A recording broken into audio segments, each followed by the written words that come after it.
تو یہ تسبیح فاطمی ہے، فرمایا یہ ایسی تسبیح ہے جس کو پڑھنے والا کبھی بھی ناکام نہیں ہوتا۔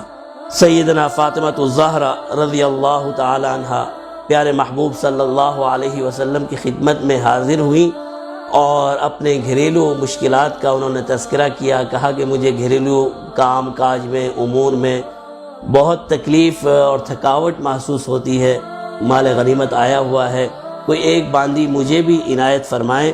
آپ صلی اللہ علیہ وسلم نے فرمایا کہ میں تمہیں اس سے بھی اچھی بات نہ بتاؤں جو تم مجھ سے مانگنے آئے ہو، اور فرمایا یہ وہ چیز ہے جو جبرائیل امین نے مجھے سکھلائی ہے۔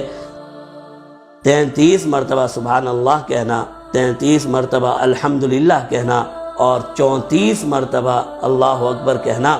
فرمایا اگر کسی شخص نے ہر نماز کے بعد یہ پڑھنے کی عادت بنا لی تو وہ انسان کبھی بھی ناکام نہیں ہو سکتا، اللہ اس کے ہر معاملے میں اس کی مدد کرتے رہیں گے۔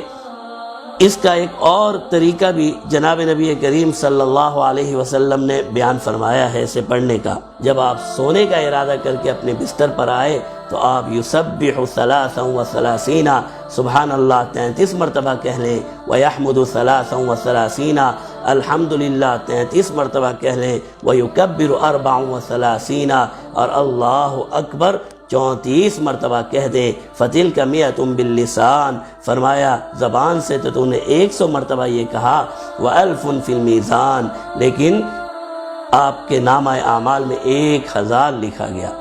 اس حدیث سے جناب نبی کریم صلی اللہ علیہ وسلم نے ارشاد فرمایا بہت آسان کام ہے، لیکن وہی یہ کام کر سکے گا جو شیطان کا مقابلہ کر سکتا ہو۔ اور شیطان کا عمل بھی ہمیں بتا دیا کہ تم نماز میں ہوگے، شیطان کہے گا یہ بھی باقی ہے، وہ بھی باقی ہے، آپ کہیں سب کچھ باقی ہے، لیکن اس کلمات پڑھنے سے پہلے میں اپنی جگہ نہیں چھوڑوں گا۔ آپ پابندی کیجئے۔